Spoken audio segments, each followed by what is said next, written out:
streaming. Good morning, councillors. Ben Coons, is it? Is that how it's pronounced?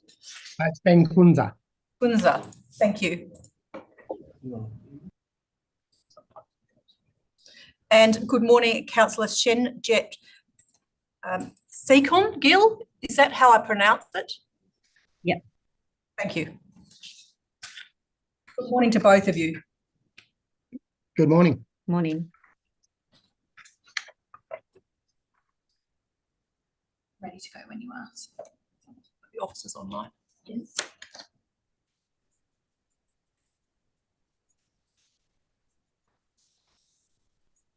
Good morning and welcome. We now have our full complement of panel members. So I'll officially like to open the meeting and I will declare it open at 9:34 a.m. And I would like to acknowledge we are hosting this meeting on the traditional land of the Whadjuk people of the Noongar Nation. We acknowledge the Aboriginal people as traditional custodians of West Australia, pay respect to elders past and present, and the ongoing connection between people, land, waters and community. This meeting will be run in accordance with DAP Standing Orders 2024 under the Planning and Development Assessment Panels Regulation 2011. This meeting is being recorded and live streamed on the DAP website in accordance with Regulation 42A of the Planning and Development DAP Regulations 2011. Members are reminded to announce their names and titles prior to speaking. Panel members may refer to technical devices throughout the meeting to assist them in considering the information before them. Today's meeting is made up of 5 panel members and we are dealing with matters from the City of Canning. Members for today's meeting are Councillor Ben Kunza, Councillor Sendet Seacon Gill. To my left, Deputy Presiding Member Jean Coltas. Online Specialist Member Nima Premji. My name is Francesca Lafanti, Presiding Member. There is one apology for today's meeting and it's listed in the agenda.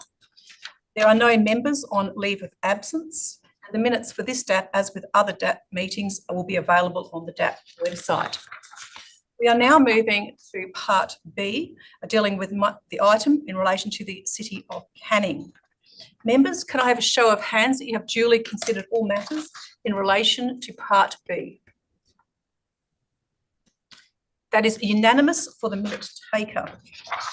Members, are there any disclosures of interest? And I note the standing declaration of interest that if the agenda items have been considered at a council meeting, the local government DAP members acknowledge that in accordance with section 249 of the DAP Code of Conduct 2024, that they have declared their participation in a council meeting. However, under section 212, members acknowledge that they are not bound by any previous decisions or resolutions of the local government and undertake to exercise independent judgment in relation to these matters. Members from the local government, councillors, have you previously considered this item and is there a disclosure in relation to this matter? No, we have not previously dealt with this at a council level. Thank you. Other members, is there any disclosures of interest in relation to this item? That is nil for the minute taker. We have one item on the agenda and that is item 3.1, part B, lot 1, number 23 Tribute Street, West Shelley. It is a childcare premise. We do have one presenter. We will deal with the presenter before going to questions from the panel. After questions from panel, we will go to officers and then we'll come back to questions from the panel before moving to the item. I now call forward Mr. Alan Stewart from Lateral Planning if he would like to speak to the matter.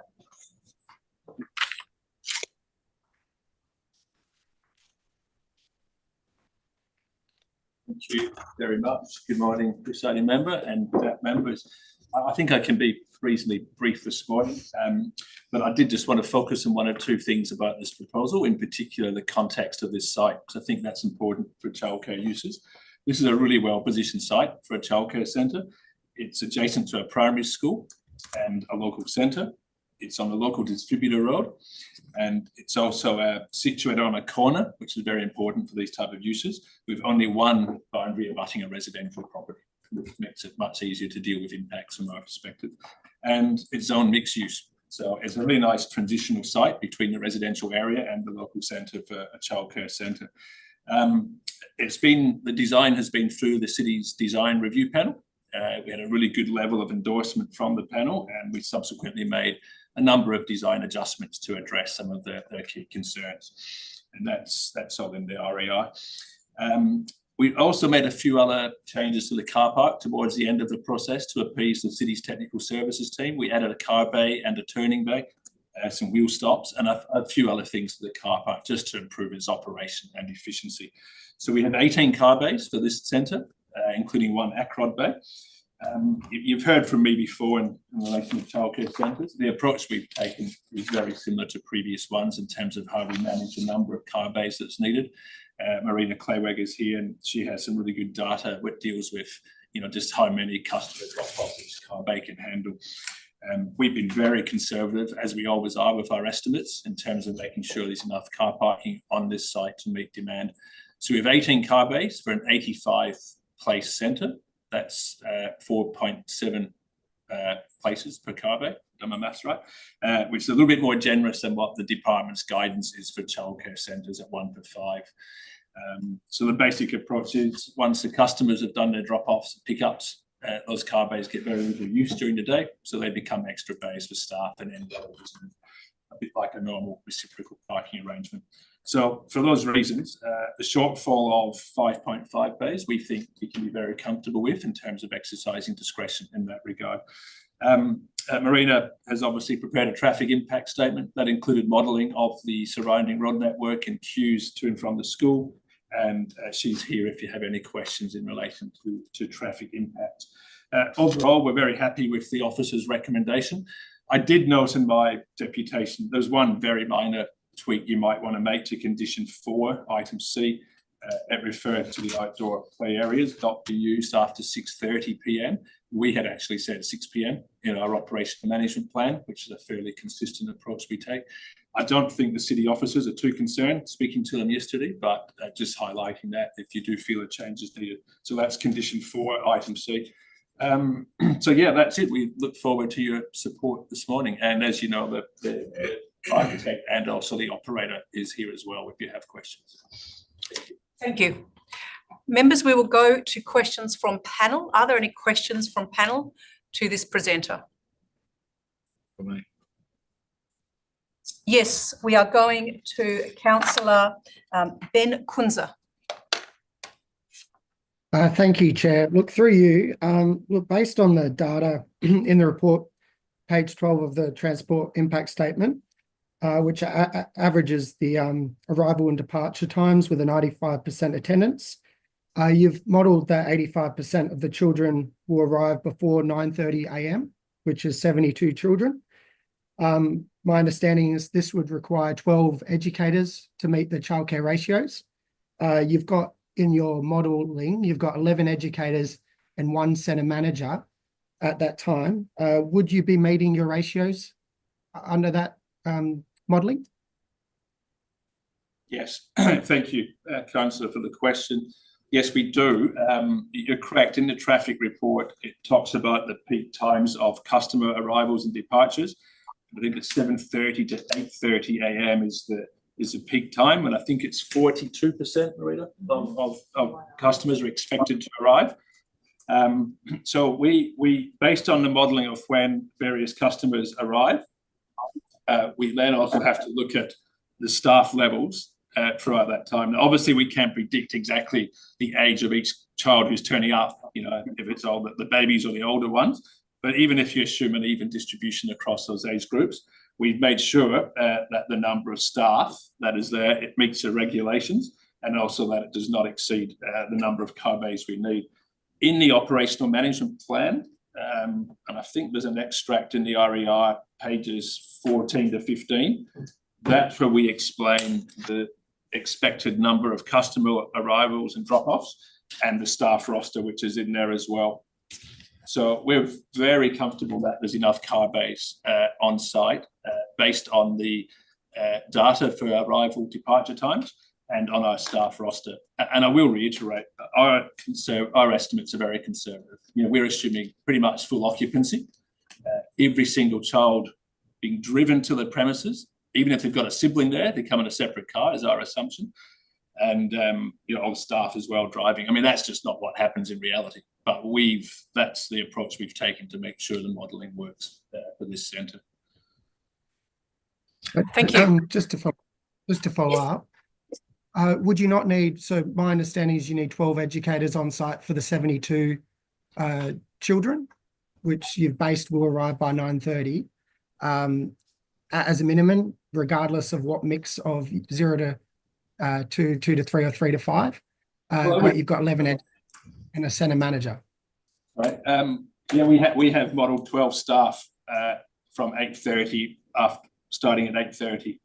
Prior to that, we've modelled 10 staff, which is it's not just modelling; it's based on the roster, and it really depends on the number, the age groups. Because for the 0 to 2-year-olds, you need 1 staff for 4 children. For over 3 years old, you need 1 staff for 10 children. So, we can only predict so much which age group is arriving, but the day before, there has to be enrolments. It's not just customers turning up unannounced.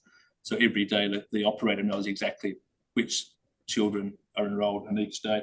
But as per our staff roster there, we have, so take that 8:30 to 9:30 time that you mentioned, we've rostered 12 staff, and the number of customers expected to arrive in that hour is 5 car bay demand, I should say. So that's 17 car bays, which we have on site. We have 18 car bays on site.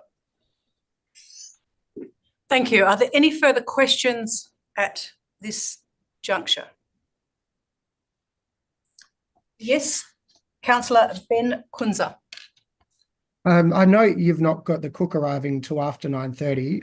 Is there? How will the breakfasts and morning teas be prepared? The operator's here if he wants to elaborate, but generally the cook is there to prepare for the main meal, which is lunchtime. And some of the educators as well take on that role, I think, of assisting with the basic food preparation as well. The regulations allow that to happen for an educator to be off the floor, I think, for a 15-minute period or something like that, I think it is. But the cook's main role is the lunch preparation. Hence, they don't need to start until after the morning peak time, and then they can leave as soon as they've cleaned up after lunch. So the educators will prepare breakfast? The educators, yes. Any other meals can be prepared by the educators who are on site. Thank you. Are there any further questions? Yes, Councillor Ben Kunza. Have you got the consultant with respect to the transport impact statement? Yes. I just had a question with respect to the assessment that 50% of the expected generated traffic are going to be using Route 2. I believe it's section 2.14, page 24 of the TIS. That 50% will be using Route 2, which is from west via Tribute Street West and Monota Avenue to the south and reversal.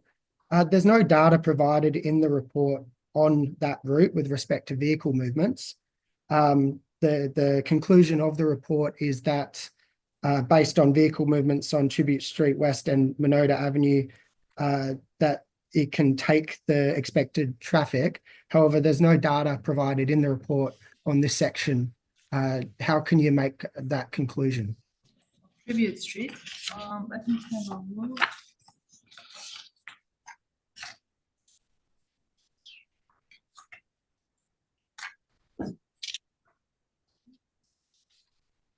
So which page were you referring to in the traffic statement there?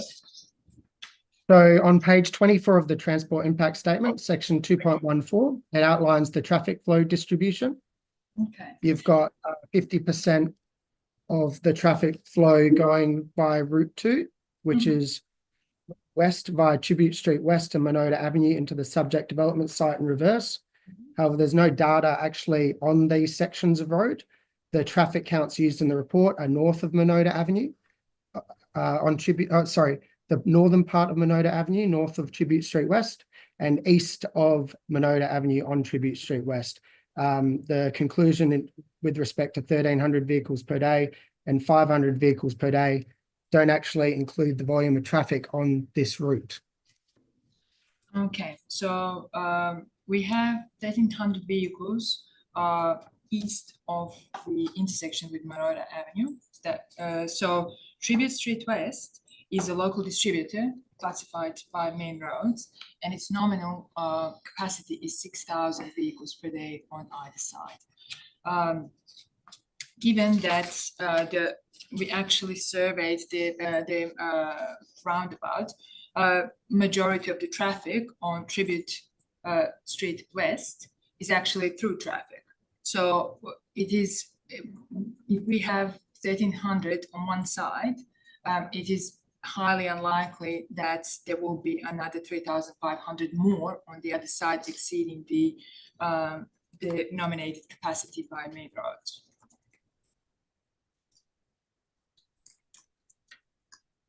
Yes, councillor Ben Kunze. Sorry, can I just clarify with the statement that the majority would be through traffic? If a resident is accessing Beatrice Avenue, Tribute Street West into Minoda Avenue to drop their kids off at Shelley Primary School, they wouldn't meet any of the traffic counts you've just referenced. The 372 increase in traffic for this proposal wouldn't meet those traffic counts. Accessing the Shelley Hub won't meet those traffic counts. Accessing the Tribute Street Cafe won't meet those traffic counts. So I'm just confused as to how you've asserted that the majority of that 1,300 vehicles are through traffic. There's a significant number of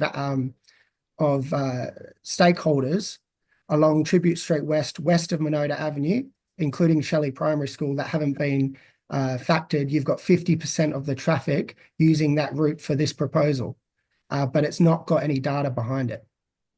Okay, so if we have 50% of traffic using that particular route, that is around, we have 252 vehicles in additional traffic. 50% of that would be 126 vehicles per day in both directions. Again, if we look at the capacity of the road of 6,000 vehicles, we are adding less than 5% onto that section of the road. I understand your question. We've requested traffic count data from the city, and the city did not have anything on the file. And I'm assuming that the city's engineers were not concerned by that proposal, given that there was no request for us to go and survey that section. The main concern pertained to queuing traffic from school and how will that impact access to the childcare centre.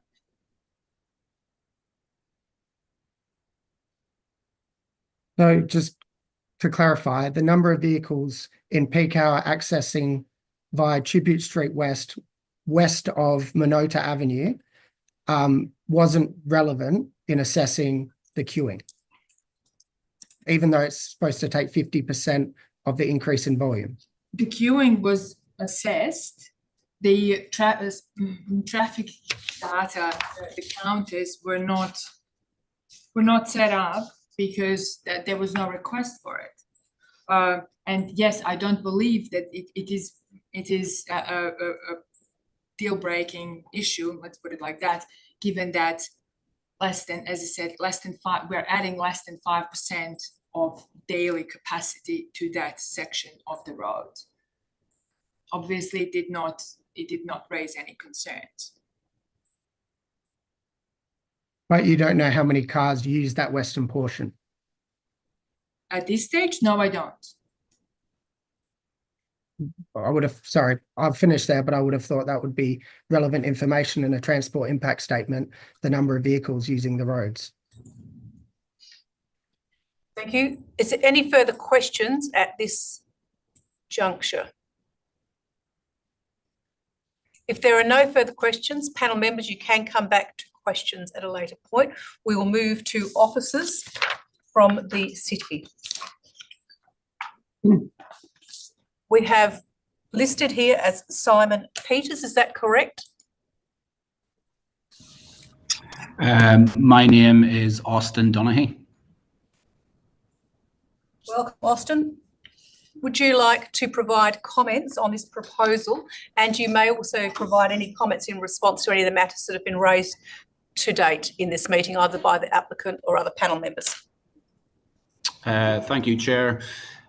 Overall, the city is supportive of the development. The city and its development engineers have assessed the transport impact statement and operational management plan provided by the applicant and are satisfied that the number of parking bays provided on site, which will be fully utilised through staggering the use throughout the day, is an appropriate level of parking to be provided on site to meet the demand for the childcare premise itself.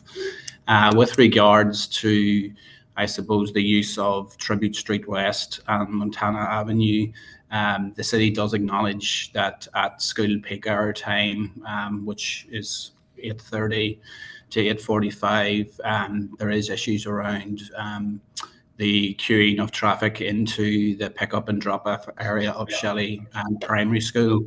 But the transport impact statement has confirmed that over half the children will have already been dropped off to the childcare prior to 8:30 itself. Between 8:30 and 9:30, when that peak demand is for both the childcare premise and the primary school, 26 children out of the 85 will be dropped off, which would only require 5 bays to be provided on site, given that the drop-off time is roughly around 10 minutes per child. So 5 bays will be able to accommodate those 26 children. So in concluding, the city considers that the peak drop-off time can be appropriately managed through the operational management plan. And in the afternoons, the parking issues are less prevalent because the school pickup time will be around 3 p.m.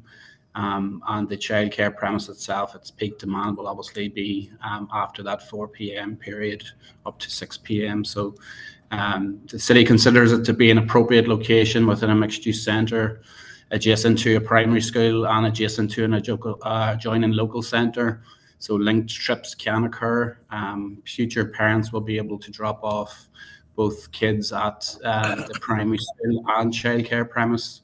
And the proposal does meet the requirements of the draft position statement from the WAPC for childcare premises in terms of its co-locating beside a primary school, but also the level parking on site does meet the parking ratios contained within that draft position statement as well. Thank you. Is there any further comments you wish to make? No. Thank you. Panel members, we are going to questions. Are there questions? Nima. Hello, Austin. Thank you, presiding member. Nima here. Just wanted to ask you, in the proposal, you said there's a demolition of an existing medical centre. Is that going to be under a separate application? Nothing is needed in this development application in terms of conditions regarding the demolition? No. So that it won't be considered under this application. Okay, all right. Thank you very much. So it's a separate process. Thank you. Yep. Okay, thanks. Thank you. Are there any further questions from panel members?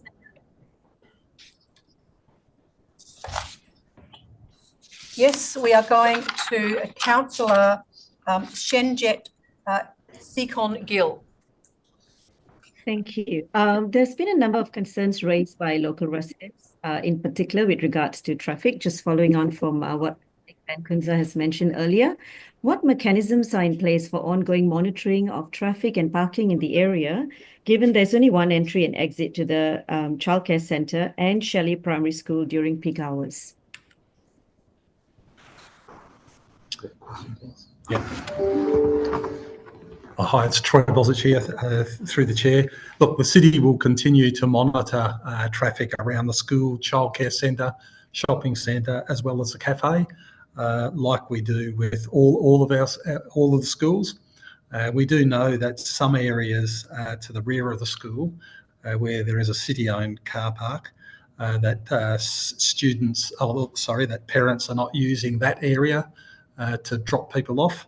But yeah, just in summary, we'll continue to work with the school to address any issues that arise all the time, whether this development does happen or not. Thank you. Are there any further questions from panel members? If not, thank you. We move back to the agenda. As is listed in the agenda, there is a recommendation at the beginning of the agenda for approval. In accordance with the DAP provisions, we will first deal with the recommendation in the RA before moving to anything other. Is there a mover of the RA recommendation? I'll move it. It is moved, Jean Coltas. Is there a seconder? It is seconded, Nima Premji. Would the mover like to speak to the item? Yes, thank you, presiding member. The proposal as lodged has demonstrated in my mind that it's consistent with the planning framework for the locality. It's a mixed-use zone. There are a lot of commercial developments in and around the area. It's located with a primary school, and as it requires a discretionary approval, then it's been through a rather rigorous assessment process. So it's addressed a number of the public consultation concerns raised, such as traffic, parking, pedestrian safety and noise. All issues addressed in the Transport Impact Statement and Acoustic Report. Bearing in mind this use replaces an existing use, so it's a compounded or an additional amount of traffic that's being looked at, not a completely new amount of traffic that's being introduced into the area. The conditions that have been proposed by the officers of the City of Canning in the Responsible Authority report appropriately address the concerns raised and the development as lodged, and they will ensure compliance with amenity issues that have been raised. The operational management plan that's provided demonstrates that a number of amenity concerns will also be addressed. In terms of the development itself, it's been through a design review process and resulted in amendments from an initial pre-lodgement review by the design review panel, and the amended plans that were submitted result in appropriate functional and they support the development. There is some issue with building setbacks that have been addressed, the minor variation to the east boundary, and they have not been considered to have a detrimental impact on the amenity of the adjoining residential property. I note the concerns about traffic and the utilisation of the additional traffic from the childcare centre. This is a busy area. It's commercially zoned. There will be some sort of commercial development or residential development on the site. So in terms of the overall numbers, I don't think that they're going to be too dramatic in terms of the impact on the locality. The landscaping plan that's provided shows a good degree of landscaping. In fact, it's above the minimum standards. All in all, I think it's a good development for the locality and I am supporting it. Thank you. Would the seconder like to speak to the motion? Thank you, presiding member. I concur with all the comments that the deputy presiding member has made. It's a very good design, and I say thank you to the applicant for going through the recommendations that was put forward by the design review panel. With respect to traffic, yes, the TIS has clearly indicated that given you're looking at Tribute Street at 6,000 vehicles per day capacity and 3,000, the additional traffic generated by this development will not be of great concern and can be absorbed into the local road routes. So thank you, and yes, I support the recommendation. Thank you. Are there any other speakers against this item? Are there any? Sorry, Councillor Ben Kunza. Thank you, Chair. Look, I have no issue with the proposed use and will conditionally support a childcare centre being developed within the precinct. As previous speakers have mentioned, it's a discretionary use under the scheme, complements the precinct. I have no objection with the design, the size at 85 children or the relevant setbacks or the noise imposition. I, however, can't accept the proposal as it currently designed, as it doesn't comply with the car parking requirements of Local Planning Scheme 42, as outlined in subclause 4.10.1a, and believe the limited number of parking bays will have a negative impact on the traffic network. I don't support condition 5, and I can't simply amend it, so I won't be supporting the RA. So the City of Canning has a minimum standards in its local planning scheme, and of all the childcare centres that have been built recently in the City of Canning, I couldn't think of more of a specific location where these minimum standards needed to be enforced. It's important to note, as through my questioning, the most prominent issue in this precinct, along with safety and congestion around Shelley Primary School during peak periods.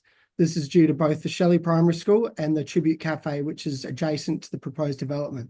Now, if you had a site visit, quite often there's no parking available in the precinct. You'd see the large sign outside Shelley Hub saying no cafe parking. You see the no parking signs on many of the adjacent roads. In recent years, the City of Canning installed a roundabout solely to deal with the traffic issues in this precinct. A number of the store owners at Shelley Hub has approached the city regarding parking issues and wanting to look at making it a regulated car park. This part of Minota Avenue is effectively a driveway into Shelley Primary School. It's not a through road. When vehicles approach and haven't got capacity to enter this car park, there is nowhere to go. The issue is the peak period. I note the comments with respect to relying on the operational management plan and the transport impact statement, but as was the case with my questioning, it doesn't even have any data on the number of vehicles using this part of Minota or the part west of Minota Avenue on Tribute Street West. It states that 50% of vehicles will be using this route, despite 85% of the intake area for Shelley Primary School being northeast of the school. So I'm quite confused as to why a significant argument is that not a significant proportion of people using the childcare centre will be using Shelley Primary School, when the modelling of the transport impact statement suggests that most of the traffic will be coming from the west, when the majority of the intake area is to the northeast. The school has grown significantly in recent years. There's 450 children, 59 car park bays for 60 staff. As previous speakers have mentioned, the previous medical centre was there, but it had fewer vehicle movements and wasn't a peak hour issue premise. And given this involves children attending school, the questions about traffic to me are far more significant. I know it's not a planning matter, but there's been no traffic warden there for 18 months, and the local community have been concerned with the number of vehicles and peak hour issues in this precinct. Now, the transport impact statement argues that the city should allow use its discretion to provide 6 fewer bays than required. As mentioned, one of the main reasons it's proximity to Shelley Primary School. Not only is the modelling that doesn't align with where the intake area is, but if it's reasonable to assume that people dropping off their children, they drop the child off at where the youngest child goes, which is the childcare centre, and allow the older child to attend the primary school. I therefore don't see why people would drive into the primary school, drop off their older child, and then navigate with a toddler or a pram through peak hour congestion to the childcare centre. So I don't actually rely on that argument. And as I previously mentioned, there are already significant issues at the school with regard to car parking bays. So the school car park can't be relied upon for kids attending the childcare centre. Now, the other assumptions with regard to hoping that staff cycle or walk, or that the childcare centre doesn't operate at capacity. Now, I don't believe that these developments should be hoping or assuming hypotheticals. They should be based on adequate provisions and not hoping the best case scenario. I've had my child attend a childcare centre with 7 on-site car bays, and the reality is most of the time I parked on the street. Whilst a lot of childcare centres, this isn't an issue. The reality is with how this is set up, with Monota Avenue being a no-through road effectively into the Shelley Primary School, I just don't actually understand where people are expected to go should there be no car parking bays available. There's a difference between theory and reality. In theory, people drive through the kiss and ride and drop their kids off and pick them up in an orderly manner. The reality is if you go to Shelley Primary School during the periods in which we're discussing, it is often shambolic. And I'm disappointed that the city did use its use of deemed provision 77D2 to exercise discretion in this case, because if the minimum standards were met, I'd support this development application, because this is the only issue that I believe will cause significant issues and it will have a negative impact, and that's why I cannot support the proposed development. Thank you. Are there any other speakers on this item? I will speak to the item myself.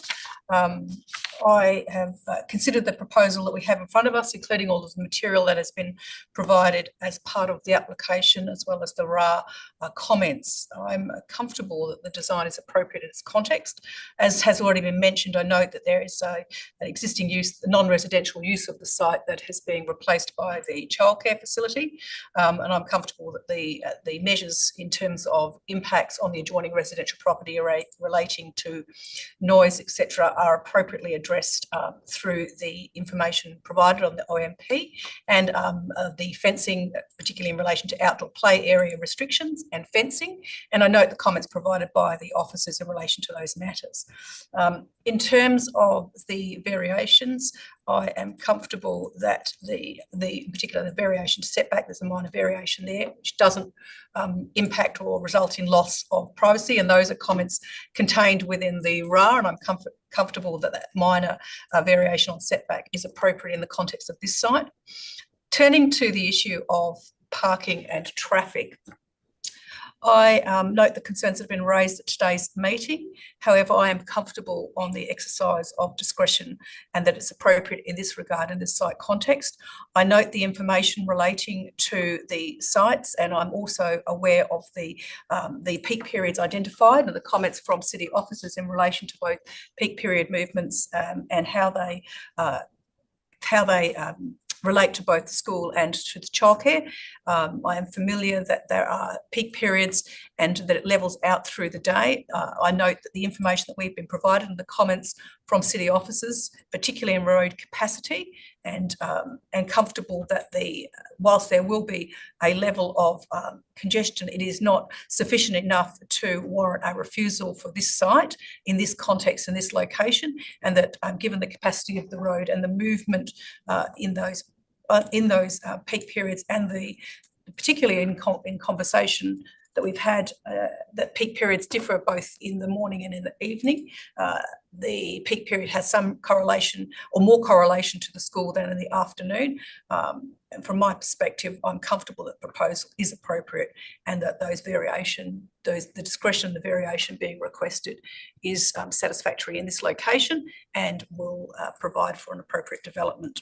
So overall, I'm comfortable for this development in the form that we see it, based on the approval recommendation and the associated conditions, that it is supportable. Those are my comments. I move back to the floor if there's anybody else that wishes to speak. If not, I go back to the mover for right of reply. Are there any other members who wish to speak? If there are not, would the mover like a right of reply? Look, I won't add too much to it. I'll note Councillor Kunz's concerns and I think the traffic impact statement, the form of assessment of the childcare centres these days does vary, as do a lot of other land uses. It seems to be more related to the actual use of the centres rather than the requirements under council schemes where they've got standards listed for parking. So once again, I'm comfortable, as other speakers that are supporting it, that the traffic impact will be manageable. I'll close there. Thank you. Right of reply has been had. Debate has been closed. We are now going to the vote on this motion. All those in favour? Against? It is carried 3-2 for the minute taker. I move back to the agenda. There are no Form 2 applications at item 4. There are no Section 31 SAP reconsiderations at item 5. Moving on to Part C, other business. Listed are the SAT applications and Supreme Court appeals. I have no comments to make on those, and I will close the meeting at 10:14 a.m. Thank you. Thank you, presiding member. Jane, thank you. Thank you. See ya.